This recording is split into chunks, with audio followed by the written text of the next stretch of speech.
Welcome to the Flick List. My name is Drew. My name's Erin. And how are we doing today? Pretty good. Just in case you don't know who Erin is, Erin, why don't you introduce yourself? Hi, I'm Erin. I work in a movie theater, and that's where I get all of my movie knowledge. Yeah.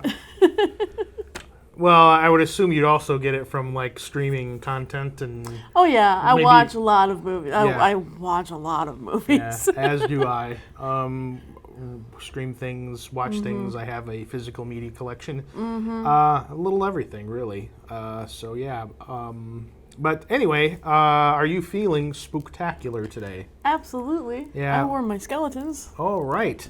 See, I don't even have anything scary, except for maybe the color of my skin is kind of scary. But anyway, because I'm pasty and all that. But the reason I say spooktacular is because fall has fallen, or autumn has fallen. That means it's officially scary movie season. Not like you need a season to watch scary movies. You can watch them anytime you want, of course. Exactly. I've even watched scary movies on Christmas time, believe it or not. But we thought it'd be a fun idea to imagine what it would be like if we were to be the programmer for a Halloween marathon on Halloween evening from like, I don't know, the time's arbitrary. I was thinking like 7 p to like 2 a.m. kind of thing, where like you could pick 5 movies, and which movies would you pick? So that's kind of the format we're going with today. What would we pick for a Halloween marathon? Erin picks 5, and I pick 5.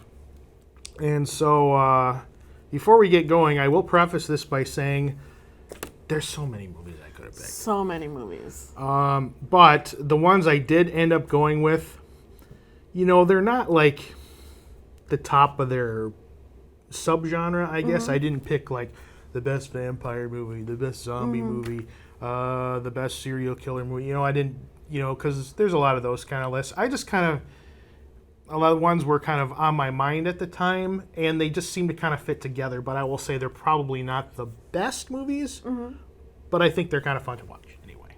Yeah. So, I don't know about you. I can't. Yeah, did you use a similar criteria? My criteria was very much, what kind of movies do I usually marathon for Halloween? So like there are certain franchises that I absolutely love, and so I took my 5 favorite franchises, and then I took my favorite movie from each franchise. Okay, interesting. And now it's a whole new marathon. And also, in the spirit of Halloween, we have candy, chocolate here today. So there may be some inaudible chewing and disgusting drooling sounds as I chew on some chocolate. So I'll probably do it when Erin is talking, and Erin will probably do it when I'm talking. So just to get that out there. Okay, we should probably get this underway. Erin, what is your number 5, or in this case, your first movie in the Halloween marathon? First movie. Like if we're going from 7 p to like 2 a.m., what's the first movie you run in the Halloween marathon? I'm going to start it off with Final Destination 5. Oh. So you really are starting at 5 and going down to 1. Yeah. I didn't literally meant you had to pick a 5th film. No. It just happens to be the 5th film in the Final Destination franchise. And this is your my favorite. It is your favorite. Why the 5th one? Well, because usually when franchises aren't good, they don't get past 3 or 4. And yet, am I correct in that there's more than 5 of these? No, there's only 5. Just 5? There's only 5. Okay, for some reason I thought there were more. I don't know why, but... I believe there's only 5. Only 5 that I know about. Okay, I'll take your word for it. The only 5 that are list, important. So. But I like the 5th one because I like the cast in it. I like the people in it. I like how many references to all the other movies there are in this movie. And I do like the big twist about the movie, which there's going to be spoilers, right? Well, that's up to you if you want to spoil the movie or not. I don't make the rule, but I try not to spoil movies if I can. Maybe you could give hints. Another reason that I just really like this movie is it makes the series cyclical. Okay, so it can constantly repeat itself. Yep. That You is just the movie. repeat. Now, I have full disclosure. I have not seen 5. But is this really final? As in the title. You have 5 movies with the word "Final Destination" in the title, but apparently it's not as final as they want you to believe it is. See, and that gets to the whole twist of the thing. Okay. That yes and no. How about that? Okay. Well, it works. You know, if you How don't about want to that? spoil it, yeah. Yeah. Okay. Interesting. I don't want to spoil it because I think people should watch it because of Now, the 5 movies, like the odd ones are the better ones of all of them. But like they're still all good. Not great, but good. So And they make good marathon watchings. So, okay. yeah. Would you consider the series to be meta? Yes. Yeah, very meta. Very Okay. meta. Because I think that's kind of like this franchise. Correct me if I'm mistaken, but did it start after the Scream movies? Were big? Yes. The first movie was in 2001. Okay, because I remember like the Scream movies. Kind of, I don't know if they were the first movie, but at least I think it was the first film to start a trend of having meta horror films where they were commenting on themselves. Yeah. almost. A Scream being a slasher movie, commenting on slasher movies. Yes, Yeah. exactly. Yep. All right, cool. Is there any actors of note I should know about in this? Well, Or the not lead so much? character is Nicholas D'Agosto. Yep, you can give a face. He is most well known for being in Fired Up. Oh, the cheerleader cheerleading movie. the boy cheerleader movie. Yeah. Yes. And he's done some TV shows as well, but like, Okay. I think he's a great actor. Is he one of the Riverdale peeps? No. Is he too old for that? Yeah. Yeah. Well, he is now. Yeah. He probably wouldn't have been then, but he is now. Right. Okay. Okay. All right. Is that it? Yep. Okay. Well, then we're on to my number 5 selection. I thought this being the first movie of the evening, I thought maybe I should start with something a little more family friendly, a little bit lighter fare. And it is actually, I'm going way back. I'm going back to like 1942 or so. At least I think that's the year. And it is a black and white film called Spooks Run Wild. And if you want to know what Spooks Run Wild is about, think of like the Little Rascals meet Dracula. That's pretty much what it is. Although it's slightly different than that. So Monster Party. Kind of, yeah. Kind of? Okay. Yeah, like an old school version. But it's literally like, well, the Little Rascals in this case are actually a comedy group called the East Side Boys, who are like more like in high school than like Little Rascals were like little kids. They're like, and they're kind of like talk more like the Three Stooges than they do the Little Rascals, but they're like a gang. Okay. Or like in the 1930s, 40s version of a gang, not like people would think of a gang today. So like the Apple Dumpling Gang. It's like, yeah, you gotta go down and get the shoe shine shop. You know, Got they it. talk like that. They're from like East Side of New York. Well, the East Side, and it's also, you know, a little bit Scooby-Doo, and meeting the Little Rascals meet Dracula is that Bela Lugosi's in the movie. And he's kind of a giant red herring because they think he's this, apparently there had been killers in the area, and he's been driving through with his assistant, who is this little person who's only like 2'10", which kind of adds to the creep. I don't know what it is, but like little people in horror movies just give me the willies. I don't know, but he works. Luigi is the name of the assistant, who is played by Angelo Risotto, who had actually quite a decent career for being a little Like person. the pasta dish? Kind of, yeah. Rossito. Okay. Rosito? Rosito? Yeah, I think so. Rosito. Yeah, Rosito. Risotto, Rosito, something like that. Okay. Yeah, let's just call the whole thing off. He had been in an earlier film called Freaks, a black and white horror movie, which is about circus freaks, which was directed by Todd Browning, who also directed Dracula. Oh, okay. With Bela Lugosi. Okay. The Dracula. My brain's not here today. Yeah. Well, what do you do? It's cold outside. And he was in movies up until as recently as the 80s. He was actually in Mad Max Beyond Thunderdome. Wow. So he had quite a career for being a little person. Was he the main character in Freaks? You know what? I don't know. Tom Thumb? He might have been. Yeah, I'd have to watch it. It's been Okay. so long since I see it, but that could have been in my list. Yeah. I mean, that's a great movie. I think I know it's in somebody's list, but anyway, they're kind of like going about the countryside, and they stops at a gas station, and like, oh, that's going to be the killer, because he's goofy. He's Bela Lugosi and has a little person with him. Why wouldn't he be a killer? And the East Side kids, they're Yeah, why not? they're delinquents, and they're sent to this summer camp place, and they're bored, and they want to, hey, I'm going to go back to town and go to the malt shop, and they come across this spooky house, and Bela Lugosi and Luigi are in this house, and you can probably guess about the Scooby-Doo type hijinks, shenanigans, and people wearing like night outfits and armor and hiding and skeletons. Do they have a hallway scene?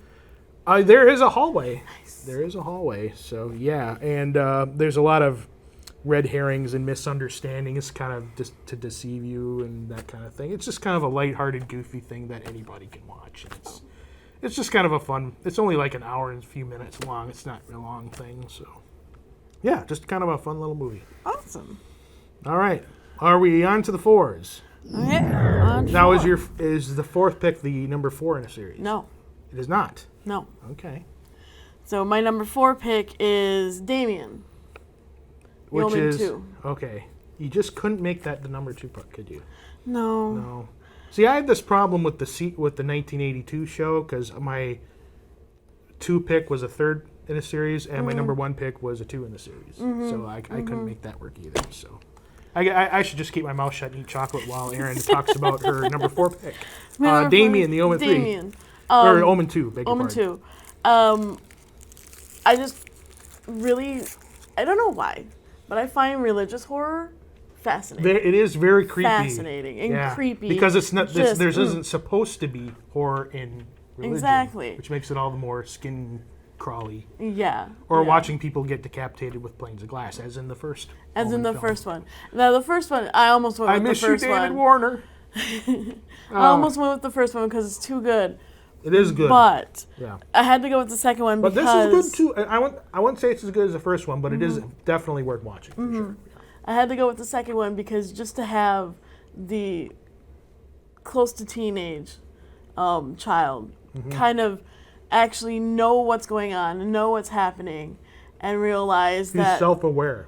Yeah, he knows what he aware. is this time, yeah. He's the son of the devil, and might as well run with it and see what happens. And people are going to be like killing other people for him, and he's cool with that. And it's just, I mean, wouldn't you be like if you found out that there's this cult dedicating their lives to you?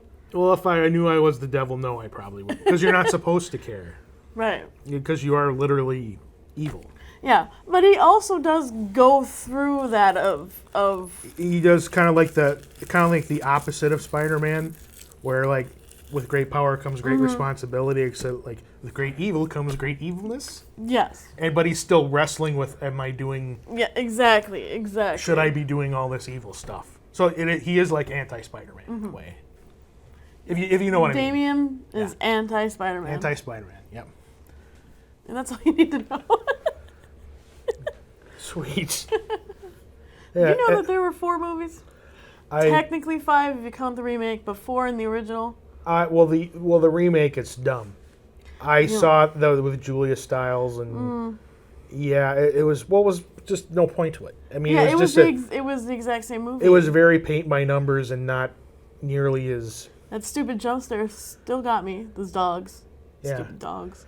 Well, I mean, like the guy who took David Warner's place in the remake. I mean, he lost his head also, but from a completely different. Instead of like it playing a glass, it was like a sign that kind of.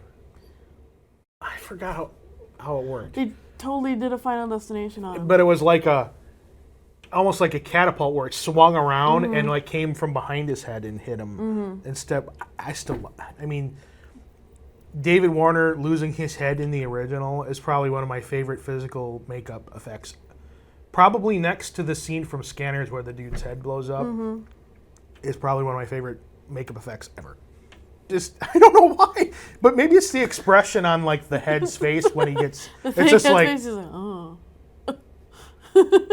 and I want to, yeah, and I've told this story before about, I don't think it's true, but in interviews he's made a joke that he kept that head from the movie, and then when he got divorced, his wife took it, supposedly. But Of course.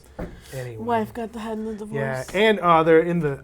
I have not seen the fourth one, but I know in the third one, the adult Damien becomes president of the United States, and is played by Sam Neill of future Jurassic Park fame. So, almost kind of like real life in a weird way. Almost. Yeah, almost. But is it my number 4? Yes. Okay. Yeah, my number 4 film. I'm actually going to pick a subgenre, a zombie film. Although I don't necessarily go with like the best of everything, but I think this one's kind of a fun one to watch. It's Return of the Living Dead. From 1985. And unlike its predecessors, it's a little more humorous, I would say. Without like, I mean, it still takes the material seriously, but there's still lots of jokes, if that makes sense. It's not never at the expense of dialogue or the script or tension or any of those kind of things. But it has an interesting origin because, of course, Night of the Living Dead was made in the 60s by George Romero on a very small budget, black and white, and it was very, very grim. And still, to this day, I think is a fantastic film. But there was a producer who worked with him on that film named John Russo. And John Russo, for whatever reason, retained the rights to use the phrase living dead. So that's why when George Romero did a sequel called Dawn of the Dead, he didn't use Dawn of the Living Dead in it. Okay. So, and he had been trying to get movies with, John Russo had been trying to get movies with the Living Dead going for a long time, and a lot of the scripts apparently weren't very good. And, but they wanted to make one. A zombie movie. They're dead, they come back to life, well, they hunt people. See, People are that's actually why, against each other, and that's the whole problem. Yeah, and that's why I don't work in the business, I guess. But they came across a guy by the name of Dan O'Bannon. And if you don't know Dan O'Bannon, he is responsible for the script to Alien. And he, not too long before this, he did a movie called Life Force, which, oddly enough, also has naked girls in it, but that's a whole other story. Okay. But the Dan O'Bannon kind of did a doctor work with John Russo on the story and said, hey, you know what? You did a pretty good job of this. I'll even let you direct this movie. So this is Dan O'Bannon's first directing job. And I'd say he did pretty well. And it kind of, much like the original Night of the Living Dead, there is kind of a small focus on like people from different backgrounds working together. Like in the original, you had like the white girl and the black guy, and then you had the family with the little girl, and they all have to kind of put those things aside to survive. Well, here you have like the old guys who work in the medical supply warehouse, and then you have like the punk rockers who are partying in a cemetery, of course, because that's what you do. And they, of course, they're besieged by zombies, and they retreat to the medical place to like hide from the zombies. And then there's the employee, Freddie, who is a younger guy who kind of fits in more with the punks, but he works with the old guys. So he's kind of like the intermediary between the two groups. And there's a lot of, like I said, a lot of humor in it. And it's the one where the hands come out of the wall. Out of the wall? Out of the wall. Well, there are parts that come alive. Because there's like, you know, like parts of people that start like, moving around. I don't know which one, because there's been so many. But there's one that has this girl who like goes towards a door and then turns very melodramatically as hands come out of the wall. Is that this one? I think so. Okay. Yeah. And there's even then I think, I'm not positive, but I think this is the first movie where it contributes to zombie lore where they like eating brains. Because they actually say brains. Yeah. And one of them actually gets on a CB and says, "Send more brains," or something like, I forget what the line is, but. And there's another sequence where a lot of like the severed body parts in the medical place start coming to life, and they put them in plastic bags and they wheel them into this coroner's office where he's like performing work on a dead person, and all the bags are wiggling. And he says, "I need you to open up the furnace. Why? I need to get rid of these." And he asks what's in the bags, and they look over it, and he just says, "Rabid weasels." Okay. Ta-da! Okay. So yeah, fun little zombie movie. I highly recommend it, but I can't recommend the sequels to this. Like there's a Return of the Living Dead 2, Return of the Living Dead 3. Those not so great. But this one, it's a little more funnier than like the Romero movies because they tend to be very dark and grim. Okay. Although Dawn of the Dead has some good black humor in it. That's interesting. That's fun. But this is actually more of a funny kind of zombie movie. So, and it's kind of, and before Scream, since I mentioned Scream before, it is kind of predates Scream in the fact that it's meta because it references. You ever see that movie Night of the Living Dead? Oh, it references itself. Yeah. Nice. Yeah. So nice. There's that. So yeah, Return of the Living Dead. Woo. All right, number 3. Number 3. Okay. Now I'm gonna have some more chocolate. Right here. Number 3, I have The Exorcist 3. Oh, a 3 that's number 3. A 3 that's number 3. Finally! I've been waiting so long just to get this right. Exorcist. Now, this is actually an interesting... It's funny, because The Exorcist, of course, is a Stone Cold classic. And it took a major detour with Exorcist 2. Yeah. Because that one is... Well, Exorcist is held up here, whereas, like, Exorcist 2 is pretty reviled. Yeah. Because it's just... Well, when you name a demon Pazuzu...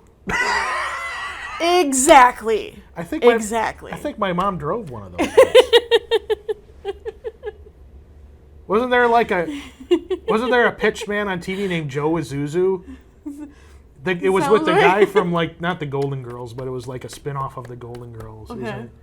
I can't remember the name of the show now. But he's like, "Hi, I'm Joe Isuzu." He's just a super slimy car salesman guy. Yeah. But anyway, I'm sorry. It's all good. Yeah, it's all good. That's what happens, again, when you name your demon Pazuzu. But they kind of had a very... down.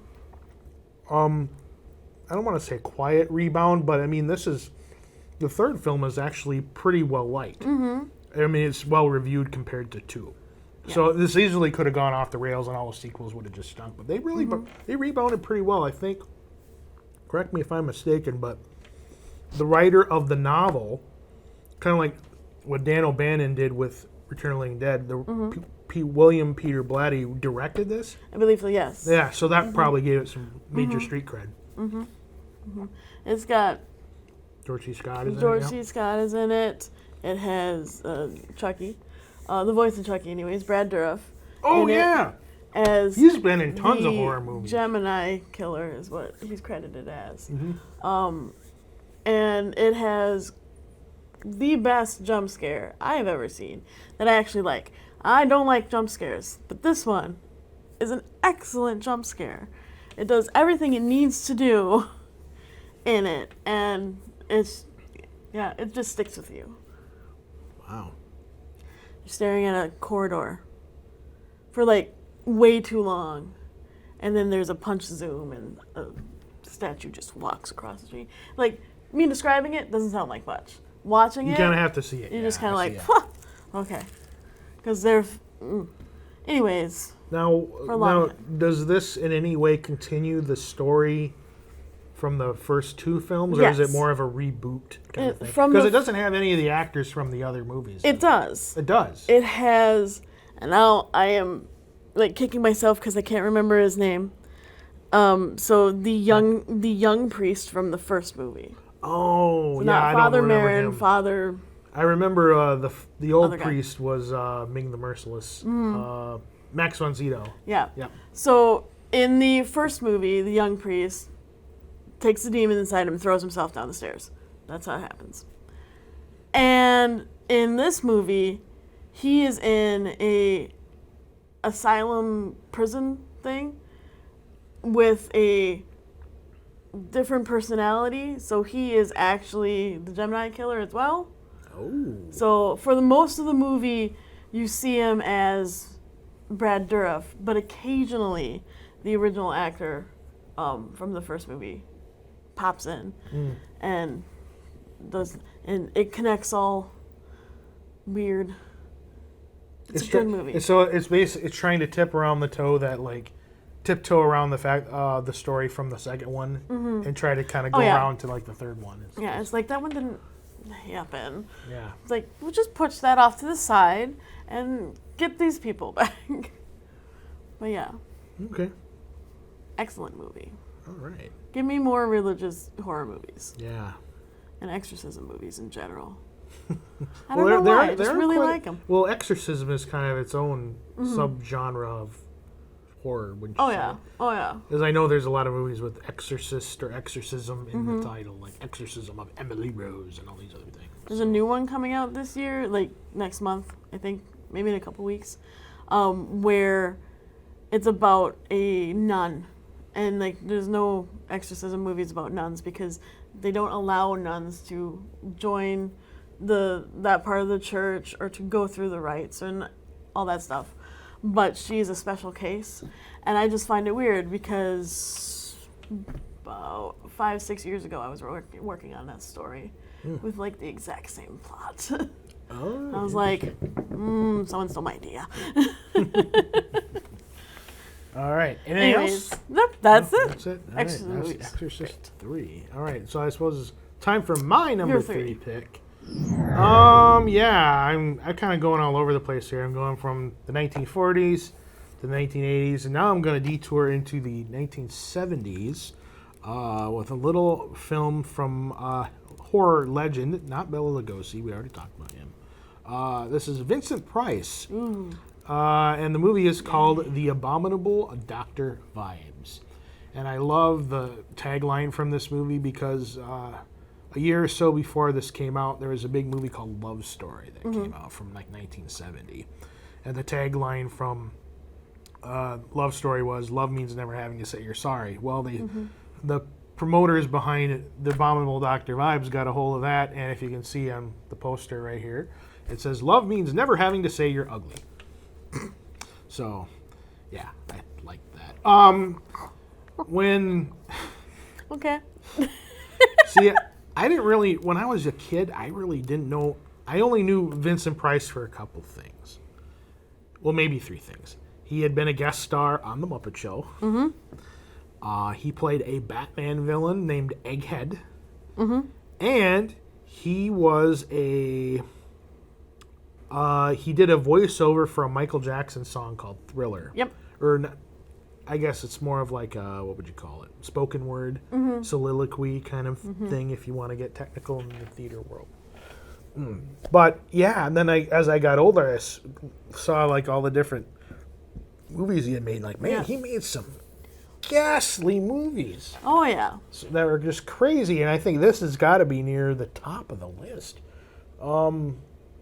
Yeah, he's basically, he plays Dr. Vibes in the movie. Okay.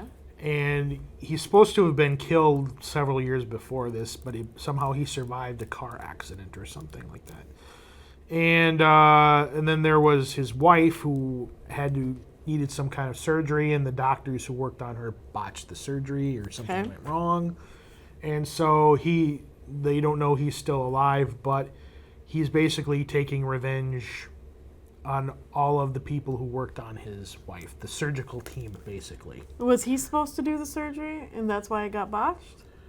No, I don't believe so. Okay. It's entirely different circumstances. Yeah, well, it's kind of like, what's that? Oh, it's like somewhere between, like I described Spooks Run Wild as Little Rascals meets Dracula. This is kind of like Phantom of the Opera meets the movie Seven, sort of.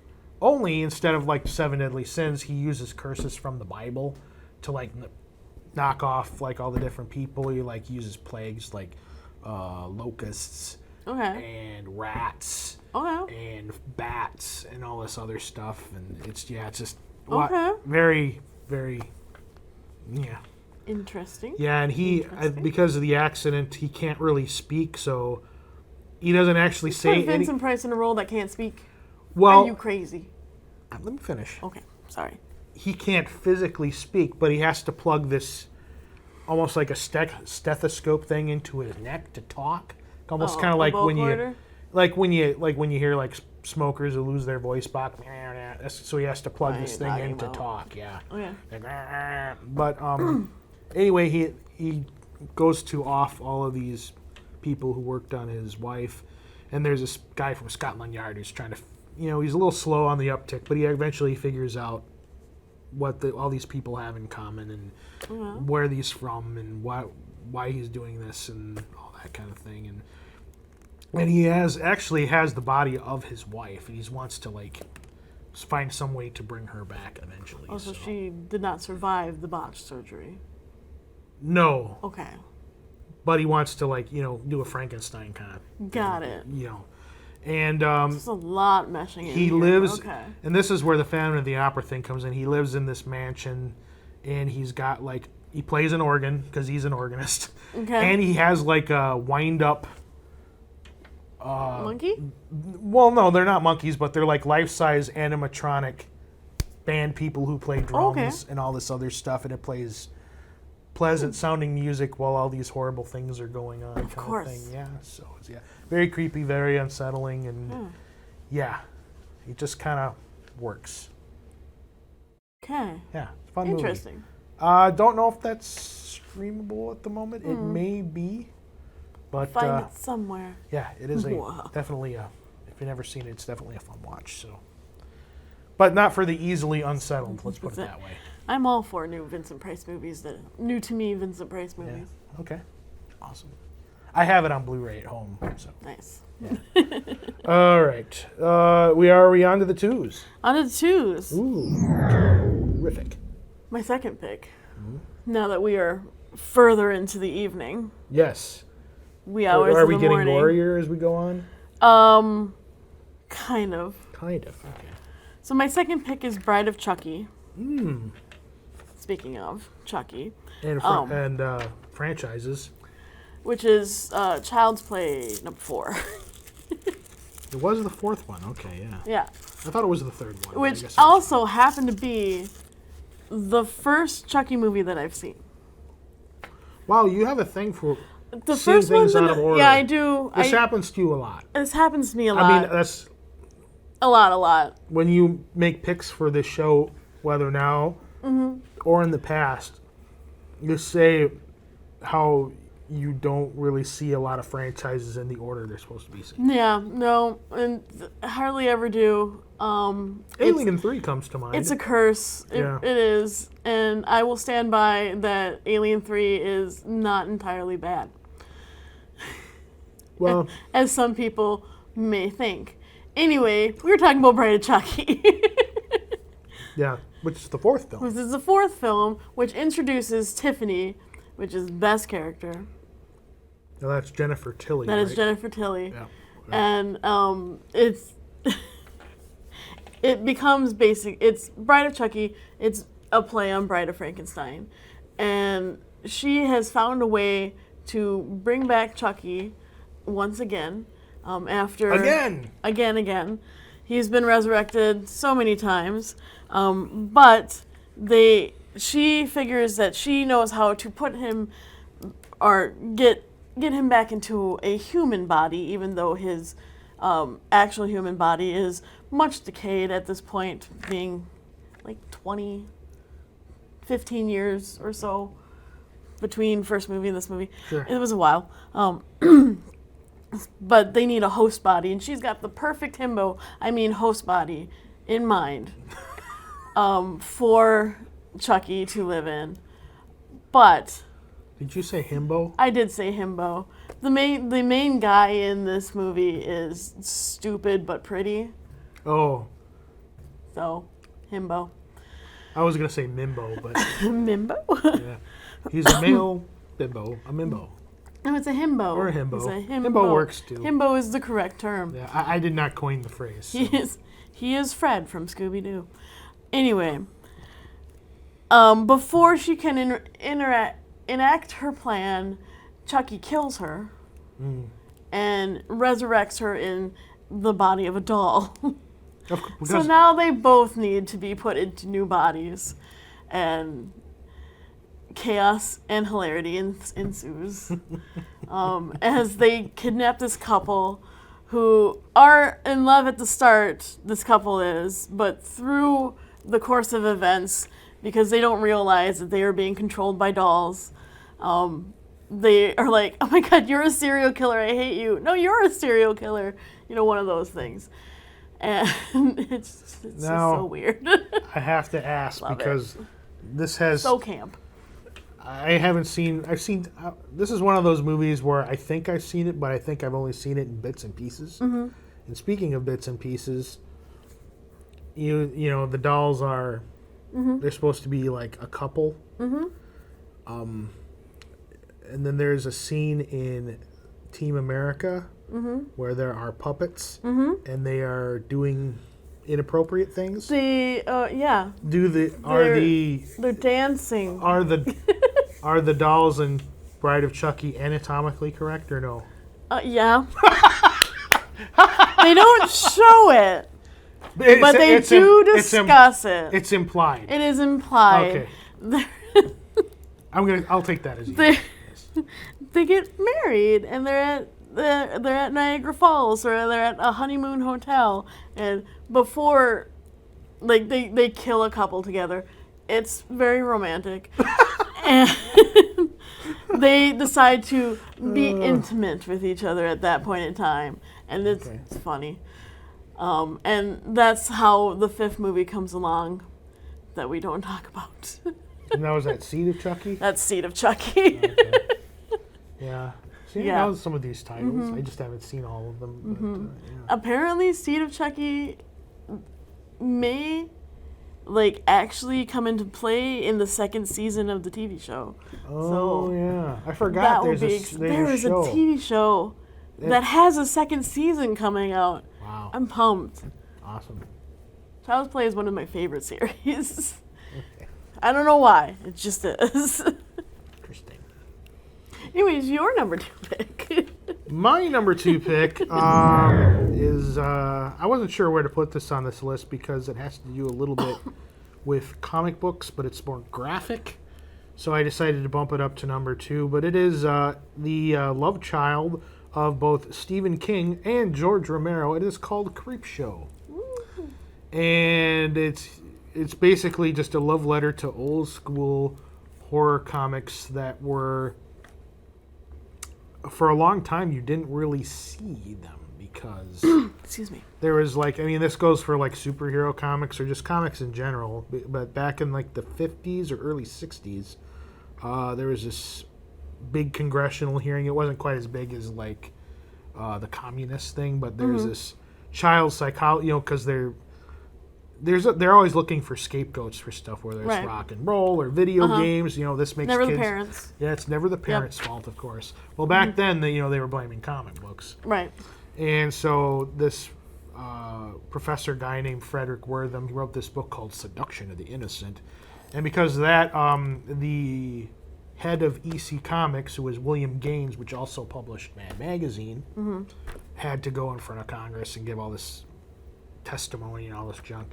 So that's where there's this symbol they used to have on comic books for years called the Comics Code Authority. Yep. That's where that came from. It was on for... They don't use it anymore because standards have changed. It was entirely voluntary, and people voluntarily said, nah. Yeah.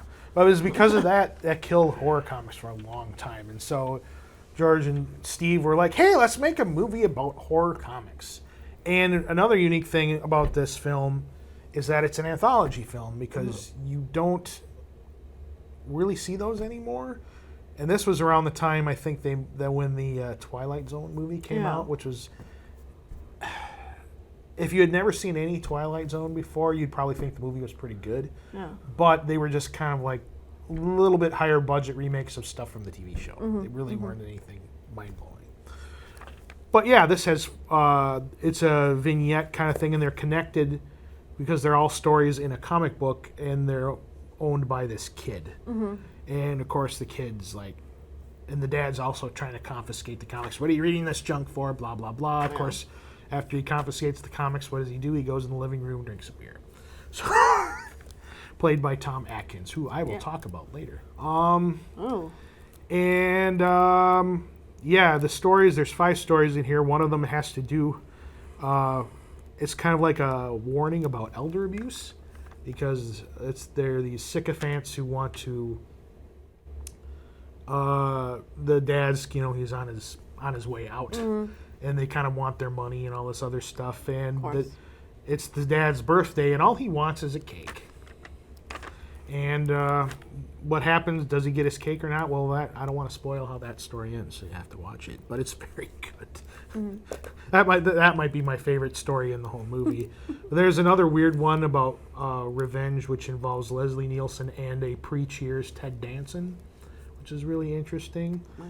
And another one with Hal Holbrook and Mrs. John Carpenter, Adrienne Barbeau, about a creature that was brought back from the wilderness, studied by anthropologists. And you kind of want to see Adrienne Barbeau die, let's put it that way. Because she is kind of a you-know-what. Okay. And what's the other story in here? I forget. Oh, there's another one with an older guy played by E.G. Marshall, who is a total germaphobe and lives in a completely sterile biodome-esque environment where everything is white, everything's clean, and that really comes back to get him. And man, I'm blanking on the other story. I can't remember what it was. They'll probably come back to me after the show. But the stories are framed with comic book. They're framed like comic books panels almost. Like, I mentioned Spider-Man earlier. Like if you see Spider-Man in a comic, you see and he has his spider senses going off, and you see those weird spikes coming out of his head. Yeah.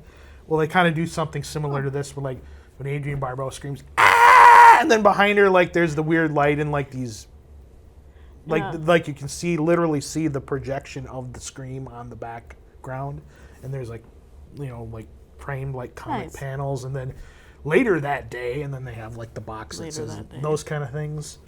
So yeah, it's a really neat love letter to comics. And makeup man Tom Savini plays a garbage disposal operator, which is if you're a fan of makeup people like I am, you know that.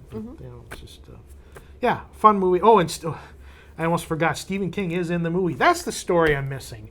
Stephen King plays a hillbilly who finds a meteor. And it doesn't. It doesn't exactly. It doesn't go well. Yeah. You're becoming a plant, Mr. Barrel.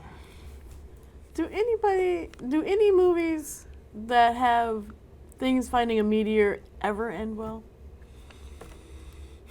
Well, The Blob didn't end real well. That came from a meteor. Superman. And that's more of a ship than a meteor, but he kind of crashes into the Earth. People think it's a meteor. Okay. Does it end well? I mean, sure, we get Superman. Of course he does.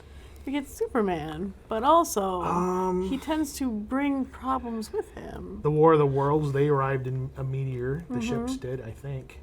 Or a capsule that looked I don't know. But no, I don't think... Well, the exception is Superman, I would say no. Not more often than not, it does not. We don't like things from space. Yeah.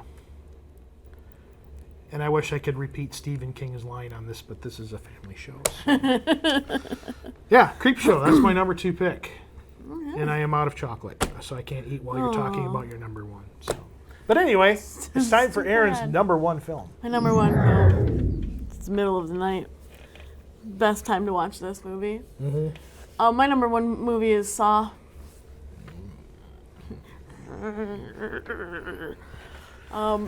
Saw. The first Saw that started it all. Now this you would say is the best one.